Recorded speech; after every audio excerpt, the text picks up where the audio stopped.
আমি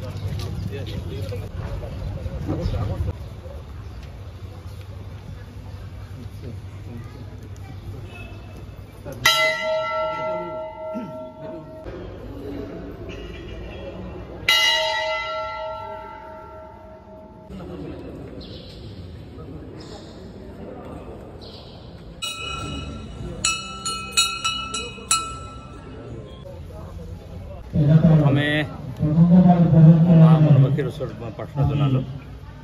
তেওঁৰ চৰণ চুমু আশীৰ্বাদ বিচাৰিছোঁ আৰু মহামনবাসীৰ ওচৰত মই প্ৰাৰ্থনা জনাইছোঁ যাতে যি 33টা সমষ্টি নিৰ্বাচন অনুষ্ঠিত হৈ আছে খুব শান্তিপূৰ্ণভাৱে ভোটটো হওক নিৰ্বাচনটো হওক আৰু ৰাইজৰ কোনো যেনে অশান্তি নহয় অসুবিধা নহয় আৰু খুব শান্তিপূৰ্ণ আৰু সম্প্ৰীতি আৰু সংহতিৰ মাজেৰে সমন্বয়ৰ মাজেৰে ভোটদান প্ৰক্ৰিয়া হৈ যাওক তাকে আশা প্ৰকাশ কৰিছোঁ আৰু তেখেতৰ আশীৰ্বাদ আমি 33টা সমষ্টিত যি প্ৰতিদিন আগবঢ়াইছোঁ তেখেতৰ আশীৰ্বাদটো আশা থাকিল আৰু ৰাইজক এক নতুন চিন্তাৰে সেৱা কৰাৰ সুযোগ দিব বুলি আমি আশাবাদী আৰু সেইটোকে মই প্ৰাৰ্থনা জনাইছোঁ 33টা গ'ল দিব 3টা জিকিলে গ'লটো দিয়াৰ কথাটো এই মুহূৰ্তত মই নক'ম কাৰণ মই আগতে কৈছোঁ আমাৰ গলকিপাৰজন বৰ ধুনীয়া আমাৰ ডিফেন্স খেলাটো বৰ ধুনীয়া আৰু আমাৰ লেফ্ট আৰু ৰাইট দুইটা হেণ্ডতে ইমান ভাল স্ক'ৰাৰ আছে এনি টাইম আমি মাৰাডোনাৰ লেভেলত খেলটো খেলোঁ গতিকে মাৰাডোনাৰ সন্মুখত আমাৰ ষ্টেট প্লেয়াৰে কেনেকৈ গম পাব নোৱাৰিব ক'লে গতিকে সেইকাৰণে ভাবোঁ আমি 33টাতে আমি সুন্দৰভাৱে গ'ল দিম স্ক'ৰিং কৰিম আৰু তাৰ ফলাফল ৰাইজে নিশ্চয় দেখিব তাৰমানে শূন্য অভিযোগ আজি মই এটা মন্দিৰৰ সন্মুখত আছোঁ গতিকে কাকো মই তিৰ্যক মন্তব্য নিশ্চয় কৰিব খোজা নাই 4 তাৰিখলৈকে অপেক্ষা কৰক আৰু তাৰ সকলো খবৰ নিশ্চয় ওলাব আৰু সকলো ৱেইট কৰক 4 তাৰিখলৈ ক'ৰবাত নিৰ্দলীয় পাৰ্টি আছে য'ত এজিপিয়ে সমৰ্থন দিছে এজিপিৰ এজন নেতাই সমৰ্থন দিছে সেইবোৰত ক'ৰবাত প্ৰভাৱ পেলাব নিৰ্দলীয় বুলি কোনো কথা ইয়াত নাই কোনো কথা নাই এজিপিৰ নেতা বা কোনোবা নেতা বুলি কোনো কথা নাই মই ভাবোঁ প্ৰভাৱ একেবাৰে নেপেলায় কাৰণ নিৰ্বাচনৰ লাষ্ট 3টা দিন যদি আপোনালোকে চাই দেখিবলৈ পাব যে ভোটাৰ ৰাইজ আজি যথেষ্ট সচেতন ভোটাৰ ৰাইজে জানে যে যাৰ নেতৃত্বত চৰকাৰ হ'ব যিটো দলৰ নেতৃত্বত চৰকাৰ হ'ব যদি তাত এটা যদি আজি নিৰ্দলীয় প্ৰাৰ্থীজন যদি মানুহক ভোট প্ৰদান কৰে তেতিয়াহ'লে গম পাব যে তাত যাৰ দল নাই তাত উন্নতিও নাই যাৰ দল নাই তাত কোনো চিন্তাও নাই যাৰ কোনো দল নাই তাৰ কোনো পৰিকল্পনাও নাই তেনেকুৱা এজন ব্যক্তিক যদি ভোট প্ৰদান কৰে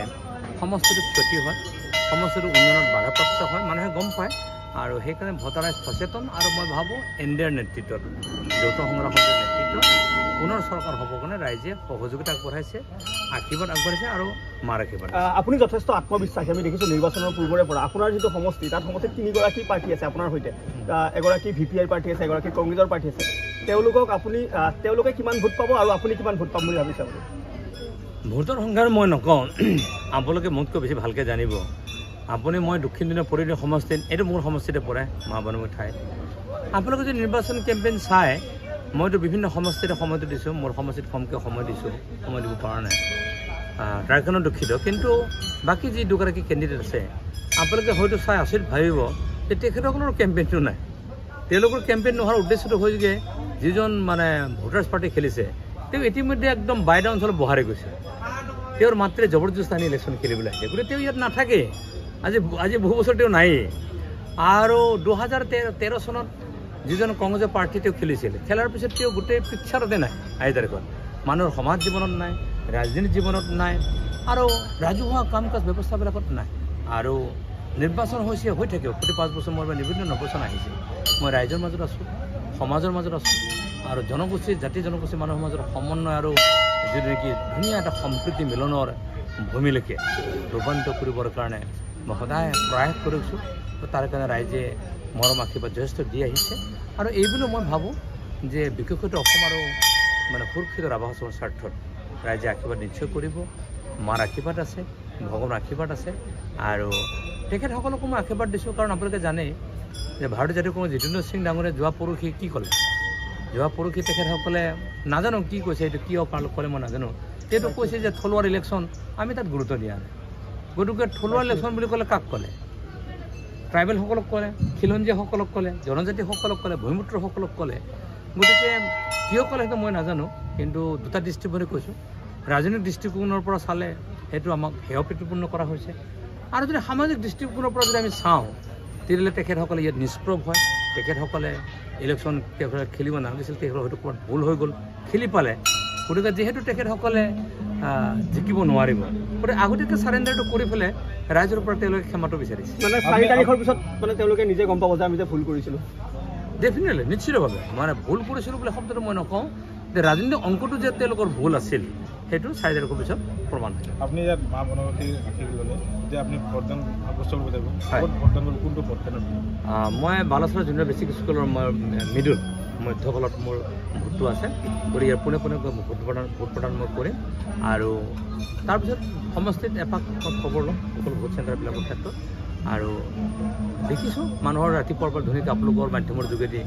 ধুনীয়া সুন্দৰ শাৰী পাতি মানুহে ইমান শান্তিপূৰ্ণভাৱে ভোট দিবলৈ আহিছে। আৰু তাৰে দ্বাৰাই প্ৰমাণিত হয় যে বিগত সময়ছোৱাত ৰাভা চন্দ্ৰ কাঞ্চললৈকে শান্তি আৰু সম্প্ৰীতি ঘূৰি আহিছে। মানুহক উন্নয়ন বাতাবৰণৰ লগে লগে শান্তি আৰু সম্প্ৰীতিৰ প্ৰয়োজন হয়, আৰু সেইটো ঘূৰি আহিছে। আৰু মই তাৰ কাৰণে যথেষ্ট সুখী।